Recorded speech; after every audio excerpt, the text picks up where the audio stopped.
In 1976, Kiwi musical harlequins Split Enz were the first band to conquer the Northern Hemisphere with their second album, the film Manzanera produced Second Thoughts, and from it, their second recording of the Phil Judd composed stage favorite, Stranger Than Fiction.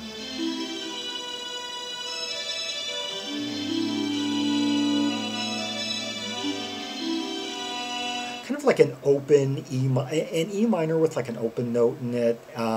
Basically, Eddie Rayner's icy organ sound and a bit of woodwind from Robert Gillies.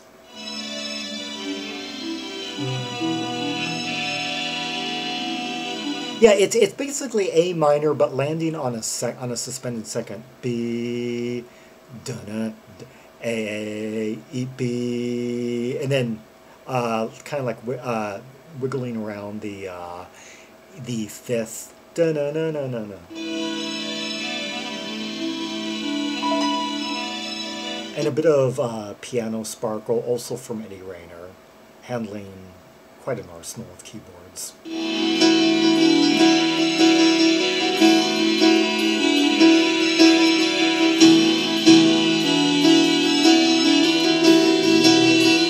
Kind of melding the A chord into an E is where it's basically turned into an E.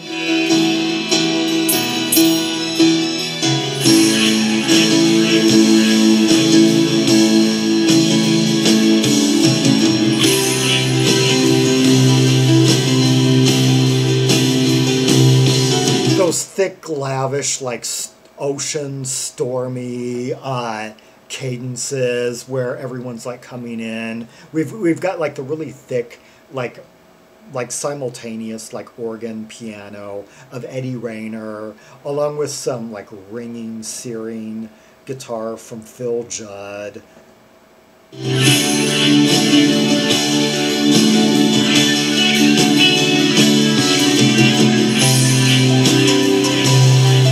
C major 7 right there, yeah, going from A, C major 7, D, C major 7, like that in this sequence, and then the really low end but reverberating bass notes of Jonathan Michael Chunn.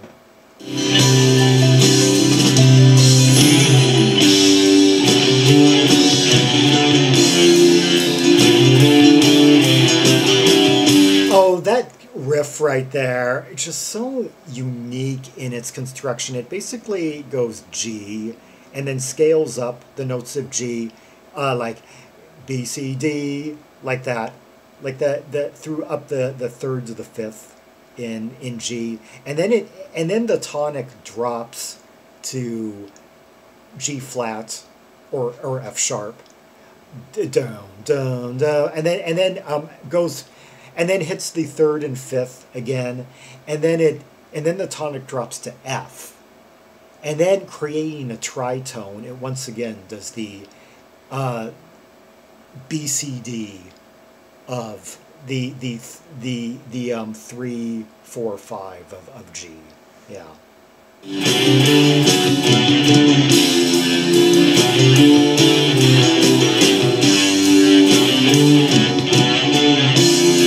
So basically, this is really staying in G despite the lowering tonic, the chromatic, like half step.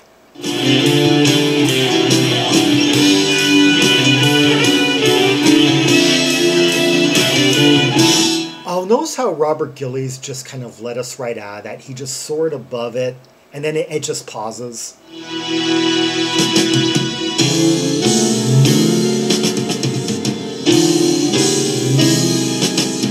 Now kind of like a windy mist tunnel, kind of like almost like whirlwind we're going through right here, guided by or paced by the sort of like airy drumming of Emlyn Crowther.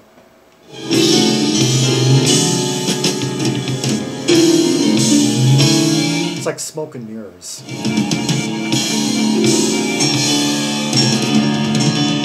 Yeah, some really like free jazz, you know, droplets by of the piano by Eddie Rayner here.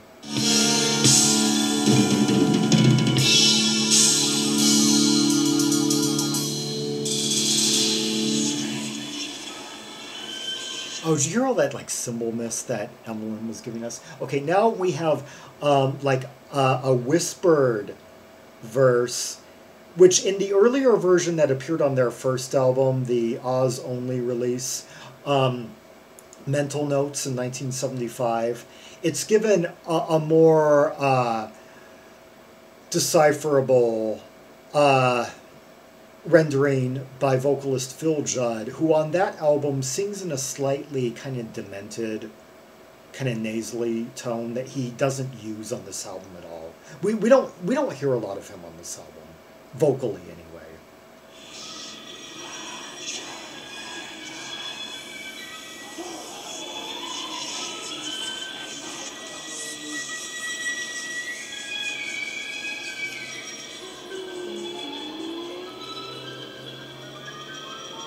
That windy piano, the windy tinkle.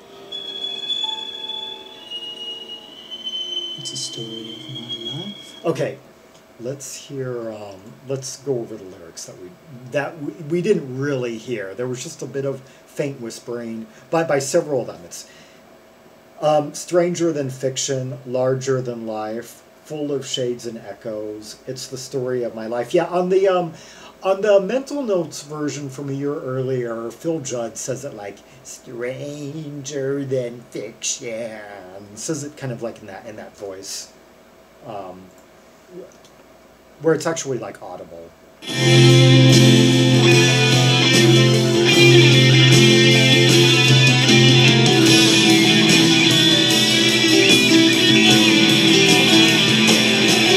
Okay, now here's really a shining moment on the album for Phil Judd, giving us like some lyrical leads, kind of in, I don't know, like in the grand vein of like, well, like Steve Hackett. Yeah.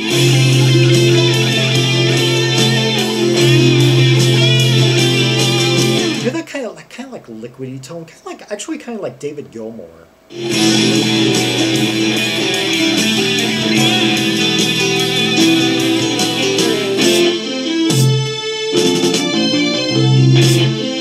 Oh, hear that bass, like that run-up of by Jonathan Michael Chunn, boom, boom, boom, boom. And now that riff, once again, except in a different arrangement.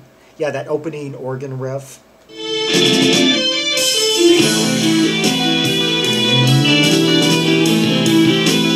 Major 7th chord, I think, or maybe like a na, na.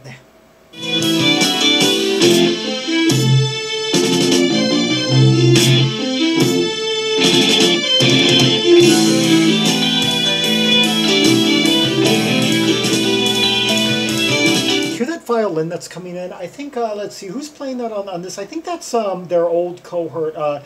That's Miles Golding on violin. He was a founding member of the band back in 1972.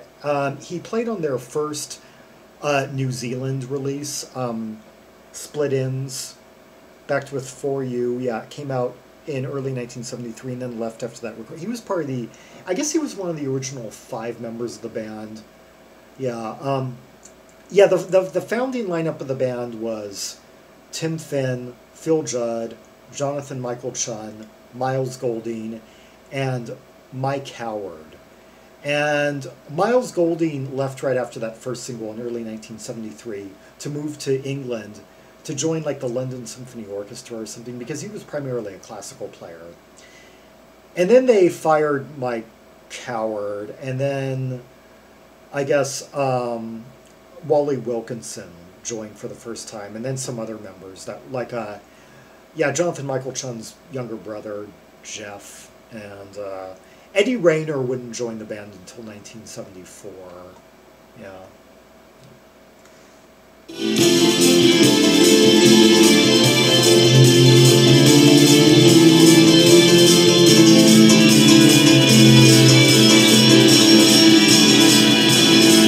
Okay, what were we hearing here? We were hearing just some beautiful like violin taking over taking over that riff that was originally played on the organ at the beginning. And we're hearing that kind of thundering, kind of like rumbling bass going like up and down the fretboard. We're hearing just the kind of loose sort of, kind of almost like free jazz piano strokes of Eddie Rayner. We're hearing kind of like some cymbal-y light drumming by Emlyn Crowther.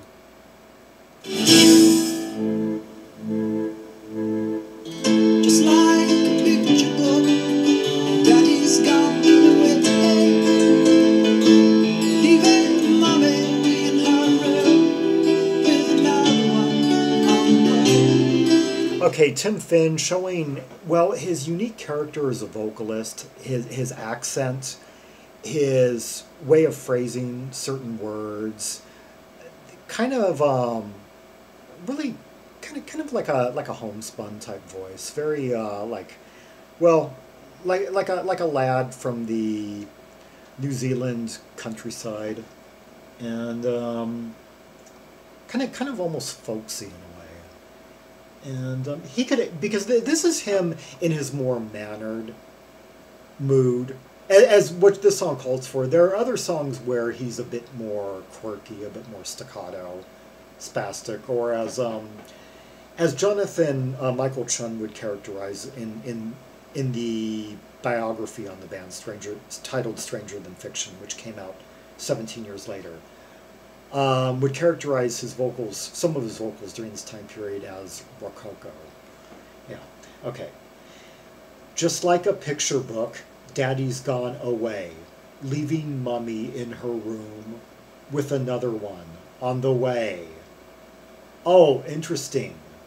Okay, so Daddy's maybe gone off to battle, while Mom... Okay, this is spoken from the point of view... This is maybe him recalling his youth. Daddy has gone off, to serve once again, while Mummy's pregnant again. Heck, maybe this could be about... Well, this was written, I guess, by Phil Judd, so it's maybe not really about Tim Finn's youth. Let's see. Oh wait, no, this is written by Tim Finn. Excuse me. Yeah. No, it's written by Judd and Finn. I guess Judd wrote the music, Tim Finn wrote the lyrics, I'm imagining. So yeah, this could be spoken. This could be drawing upon childhood memories, like say when Tim was around 4 and his mother became pregnant with Neil. Yeah, or 5. Yeah, because Neil, he was born in 52, Neil was born in 58. So maybe it was in 57 when he was 5 that he heard that he was going to be having a brother. Yeah. At nights I've heard her screaming through the colored walls. Please don't leave me alone. Please. Okay, so she's crying out to Daddy. Yeah. Not to go away. Yeah. Nights I've heard her screaming through the colored walls.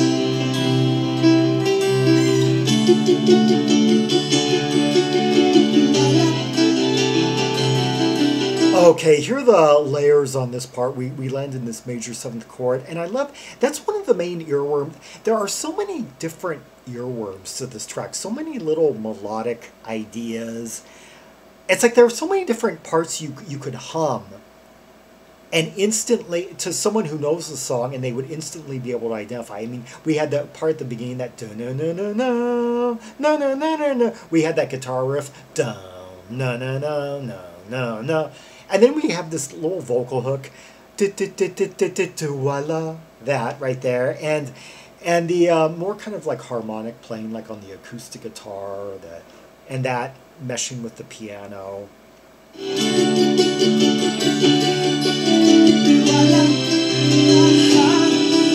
And those the layers between like Eddie Rayner's organ, the rising, falling kind of thickness of the organ, and the light piano, yeah, the just taps of like ivory.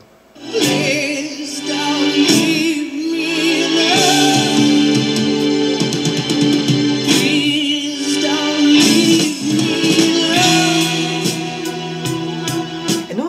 organ was just kind of like rising as he was saying a lot, as he was like going through the syllables of those words. It was like don't, like halt, swell up, halt again.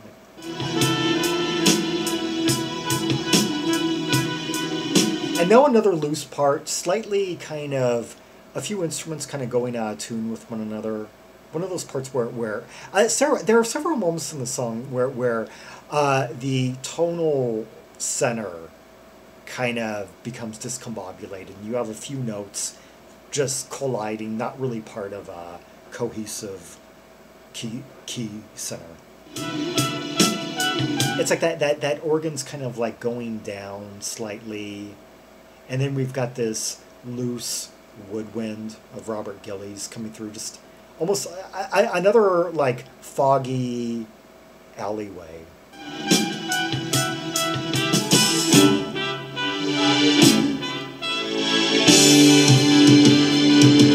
Oh, the echoing of that trumpet.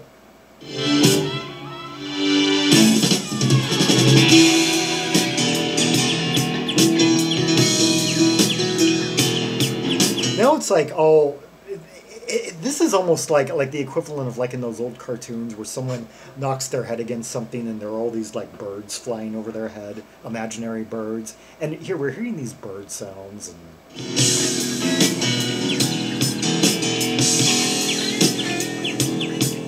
And now things are kind of going in sort of a gentle giant, like twitchy, discombobulated mode with like guitar, like twitching. And even her friend, the hippie man, with his tarot cards to play, and drowning in his sea of words, where he never has much to say. I wonder, I just, the complexity of this, I know that Phil Manzanera had some input, but this is far more complex than anything he was ever involved in otherwise, and I'm including in its own way, and so much little like sonic detail and quirky little instruments, and I'm referring to a guy, of course, who had recently cut the Quiet Sun album, who had put out his first solo album, Diamond Head, as well as, and who had been a strong creative presence on the first 5 Roxy albums by Roxy Music, who were temporarily disbanded at the time that this album was being recorded. Yeah, and but this is just unlike anything that the UK had heard. I mean, it's in its own way, it's almost like more complex than Gentle Giant. There's just so many different ideas being thrown in here and going off in so many different directions. And you know, unlike the Fire Ballet album, I'm less inclined to describe it as like a bunch of art rock influences thrown into a blender. Now, don't get me wrong, I love that Fire Ballet album. But with this is just original. I can mention artists like Gentle Giant here. I can mention a guitarist like David Gilmour there. You know, but just the combination of just elements, the different imagery that all these different passages are conjuring up. Like here we're hearing that little tinkly piano coming in. And just that drumming was kind of like snappy, almost kind of minimal for a moment, almost like taking over. It was almost like everything was dropping out, and icy keyboard just kind of wandering in ever so, and then fading, wandering in once again, like another hallway, like corridor of like smoke and mirrors, and then of course the strange one. I think this might be kind of spoken sung by Phil Judd. Yeah, I think that's Phil Judd's voice. Singing to the birds. And that was Tim Finn.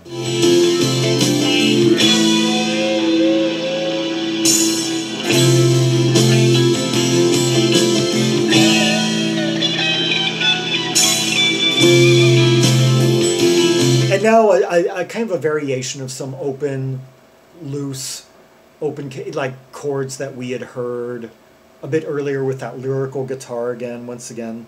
It's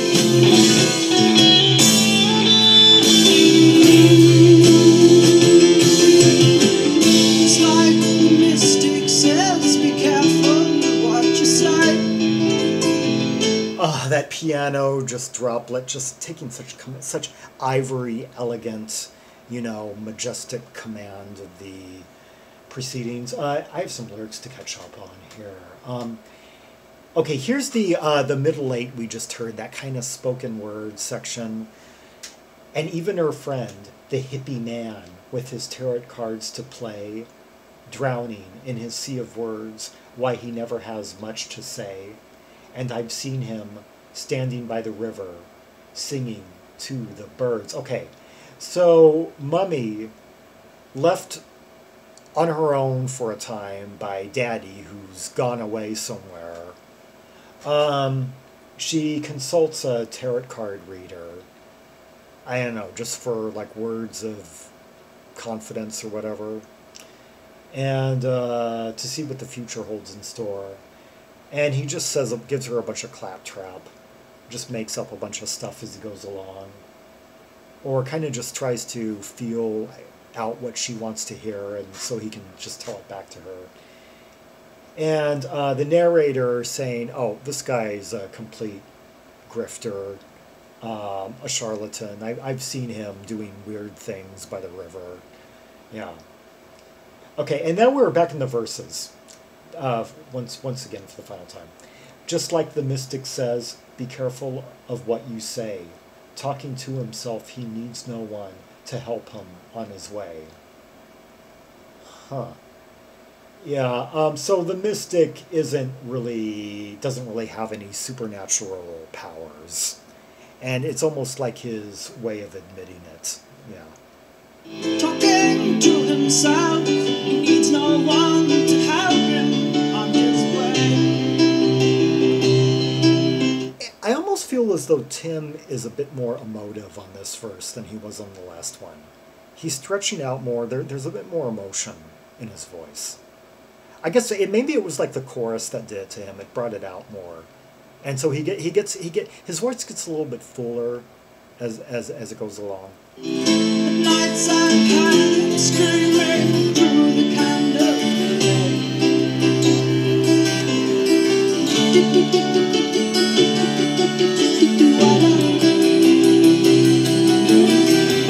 Okay, let's finish the lyrics here. At night, okay, to help him on his way, do you? At nights I've heard him screaming through the candle flame. Please don't leave me alone. Oh, so him too. Yeah, please don't leave me alone. Yeah, I have been 32 years after I bought this album, listened to this album hundreds of times during my teens and younger adulthood. Just was one of the albums that defined me as a teenager and as a young man. I am now learning more about this song than ever. Really probing more closely in these lyrics. Back in the late 80s and 90s, early 90s anyway, I didn't even have access to these lyrics because I bought it. I bought the candy striped border U.S. version on Chrysalis that confusingly was titled Mental Notes. Yeah. It took me a long time before I found out because information was before. This is before the internet, yeah. And I don't think it was like till the mid '90s sometime that I actually had that I got like on CD and finally had like the lyrics, yeah.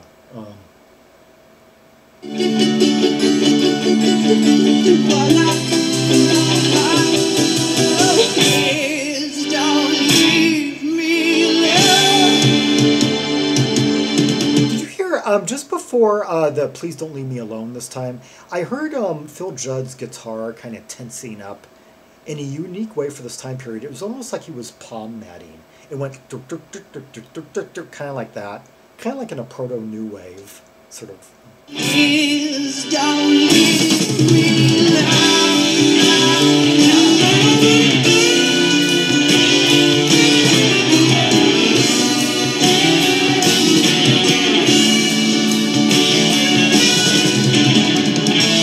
Oh, such a grand way to circle that riff right back in after all the places we've been, and yet they juxtapose it differently. They play it once in its usual key center, and then they modulate it, but it ties things back despite all the different corridors of sonic shapes and sounds that we've gone through, almost through composed in a way. Well, there has been some repetition, but it's a very unique. It's a song format all of its own. I don't know. It went A, B, C, D, E, then maybe B, D.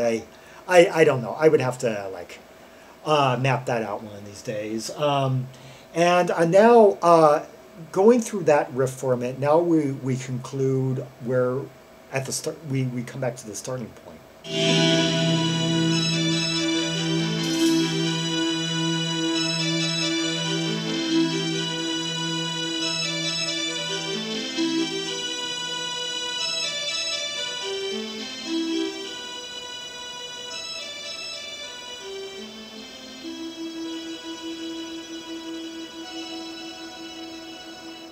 Like synth strings, yeah, thick, like polyphonic sounds. Let's look at who the credits here. I was introducing everyone as they started coming into the mix. Oh, there's one important guy that I don't think we've really heard much of yet, but I might save that introduction for a minute. Okay, I'll just say it out right now in case I don't really have a reason to in this next song. Noel Crombie, the spoon player slash percussionist slash kind of stage mime, who was very important to their theatrical live presentation at the time and their image. He handmade all of their outfits and served as kind of like the theatrical like mime kind of play acting prop that interacted quite a bit with Tim Finn.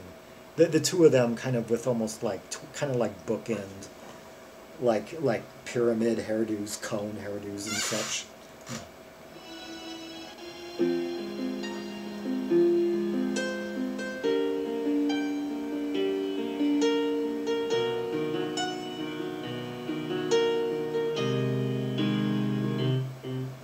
Yeah, this the song we just heard, "Stranger Than Fiction," blends right into "Time for a Change." Once again, the band kind of at their most like classical leaning.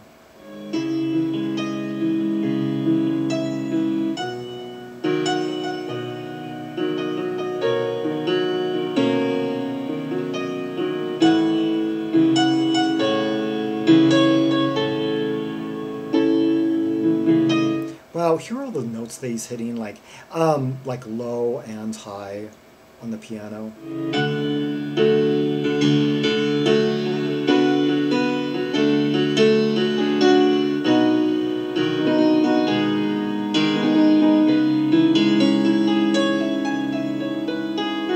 The elegance of that, the diamondy sparkle of those high white ivory keys. You act as though you are a blind man who's crying about all the virgins that are dying. Okay, you act as though you are a blind man who's crying about all the virgins that are dying. So far, I take it it's the person is acting as though he's an old man crying about all the very young people who are dying at the prime of life, whether in infancy, childhood. In your habitual dreams, you know, seems you need more sleep, but like a parrot in a flaming tree. Yeah, he's kind of putting a certain raw emotion. He's very, he's sounding kind of like plaintive, and yet a certain kind of like emotional rawness, and definitely a sincerity he's giving to these words. Even if, yeah, let's just say he's giving these lyrics kind of a delivery and a resonance that not many other vocalists could probably get. I guess because let's see here. This song was written entirely by Judd, but this being the era where Tim Finn was like the biggest Phil Judd fan in the world. I mean, Tim in the early days, Tim Finn was just in awe of Phil Judd. Phil Judd was like this creative genius with just a mind from another time and place.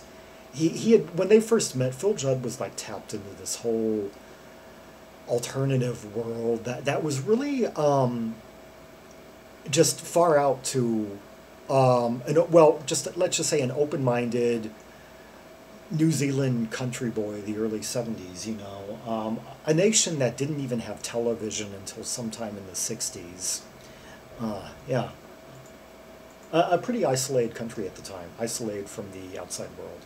And I'm beginning to wonder if it's time for a change. But still you try like a fat boy, dancing Gershwin's blues. Oh, that is such a... I love that that effect he puts on the vocals right there. Dancing Gershwin's blues.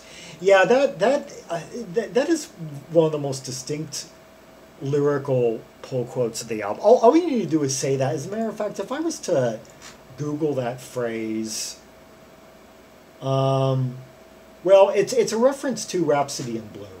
Yeah, I've actually used those three, that line before to as a caption to one of the many Split Enz photos I've posted on the internet. Yeah. Okay.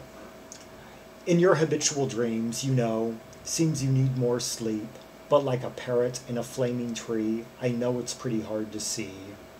I'm beginning to wonder if it's time for a change. But still you try, like a fat boy, dancing Gershwin's blues, but you'd rather sit at home and watch the news. Okay. That line, but like a parrot in a flaming tree, I know it's pretty hard to see. Okay, so birds have limited vision by human standards. In your habitual dreams, you know, seems you need more sleep. So this person needs more rest and less worry. I'm beginning to wonder if it's time for that person. But so you try like a fat boy, dancing Gershwin's blues. So, meaning, I guess, kind of like a fat boy can't be part of the theatrical dance troupe. So, like someone kind of wishing and hoping, kind of out of their range of abilities, but you'd rather sit at home and watch the news. Oh, maybe that's the telling line of the song. That tales of murder, pillage, and destruction in the news are getting this person depressed and causing this person all kinds of anxiety about all the problems in the world, problems that are way beyond any one person's abilities to powers to stop. Yeah. You'd rather sit at home and watch the news. There was this one interview where Phil Judd listed Dvorak as one of his favorite composers, alongside Plant and Page and Lennon and McCartney. Now Dvorak, I think I checked out one of his albums from the library. Kind of a 19th century romantic composer.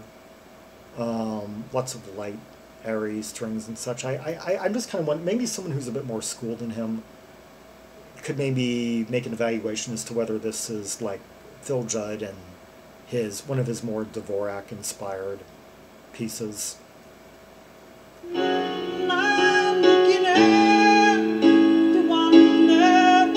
Even though, ironically, we haven't really heard any of Phil Judd on this composition of hers yet. This is all Eddie Rayner and Tim Finn so far, but things are about to change. Time for a change. I'm beginning to wonder it's time for a change.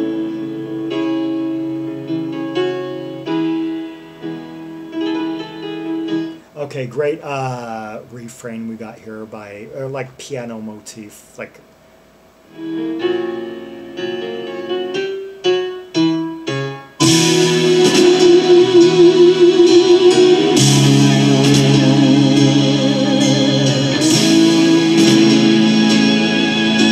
The rising, swelling fullness of the band kicking in. Emlyn Crowther with his slow, airy drum fills. Yeah, Phil Judd with his lyrical sustains, just kind of ghostly, searing in there.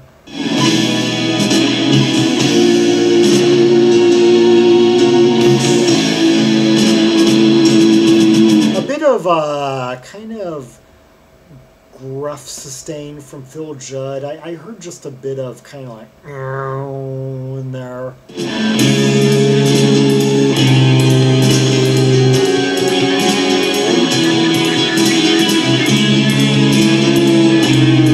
Oh, hear him just soar, hear him just ooze, kind of like up that fretboard slowly. Yeah, and over Jonathan Michael Chunn's kind of like throbbing bass lines, they're just kind of like low, but giving this track its like dark thickness.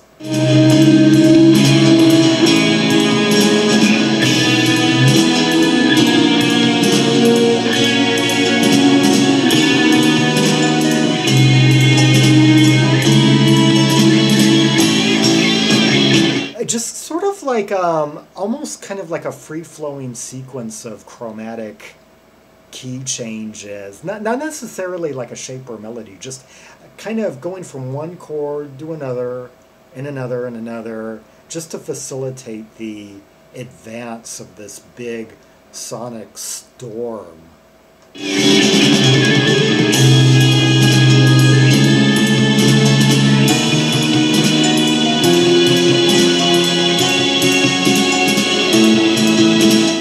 Way it's rising, soaring. It's almost like after all of these bars we're about to resolve, and it is about to like actually make more sense from a melodic standpoint.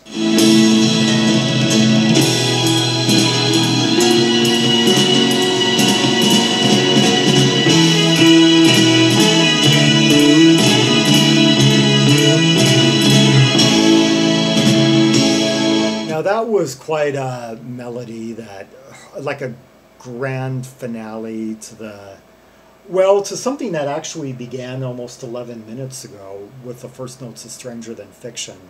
When you consider that you really can't take these two apart. They really complement each other just too well.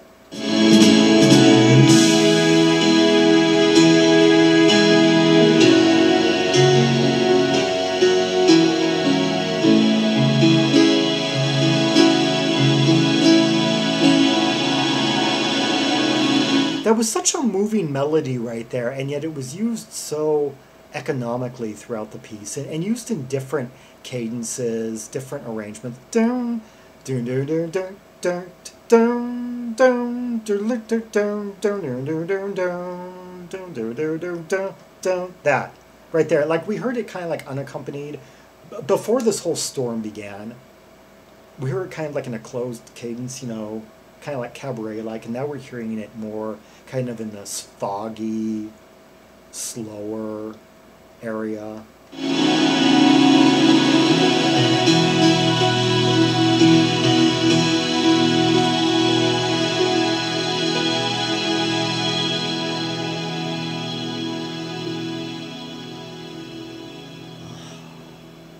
And the fog clears, the song subsides, the last notes play out of one of the grandest epics, of one of the grandest, most lavish, most intricate, most ornate, most oblique albums of 1976, or of all time for that matter. Sunken Thoughts is the album. The tracks Time for a Change, and before that Stranger Than Fiction, forming an epic two-parter over 11 minutes long combined. Yeah.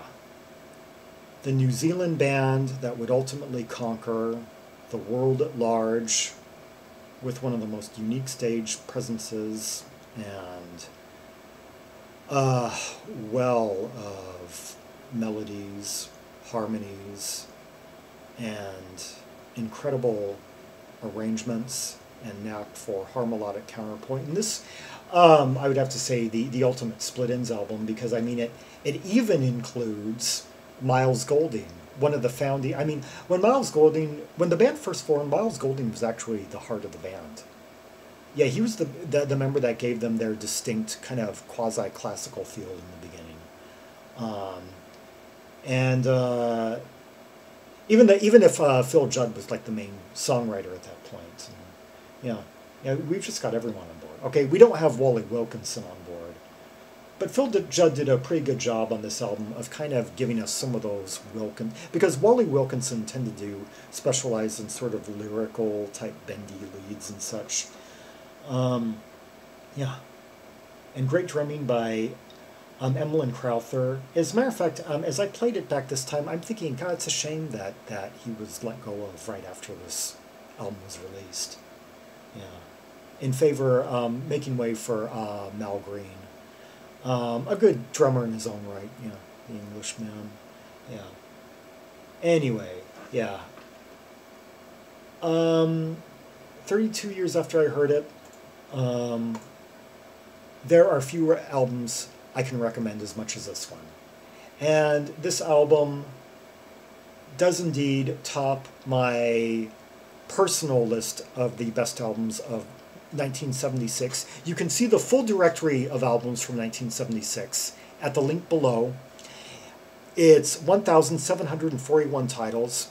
Of albums from across the musical spectrum, probably roughly about 1/3 of all the albums released around the world that year. If there were maybe around 5,000 albums total released, I don't know what the global total figure was, if it's been tabulated, but yeah. But out of all those, and 35 years now of crate digging, of listening, of developing a trained ear for all kinds of music across vast spectrums, of continents and styles and genres and such, and being, a musicologist and all that, and a critical writer and all that, I endorse Second Thoughts as the finest album of 1976. So you can go to the directory and see all the albums I've ever worked through. And you can also go onto the Discogs link for the top 150 personal choices of the best. If you want to know what the best albums of that year are, according to someone who has listened to over 1,740 albums from that year. If you want to know the like top 10% of someone who has heard just about everything, yeah, which is a lot different than just someone assembling a top 10 list out of like 8 out of the only 8 albums they know, plus a couple others that sound like good additions to a well-rounded list or something, which is about 95% of these year lists that you see online, but that's a topic for another video. For more rubies and sapphires from the catalog of Split Enz, see the directory of albums by Kiwi artists, New Zealand artists, linked in the description below for red hot tracks and purples from the entirety of the Split Enz catalog. Like and subscribe and follow me on social media, and leave a comment if there are any observations you have about the lyrics, the layers, the melodies, the interplay, the harmonics, the sonic framework and fog, and mystical imagery of the various myriad of sections that we heard. And until next time, this is Zaragon, the world's most ear-traveled Tremaximist, signing off.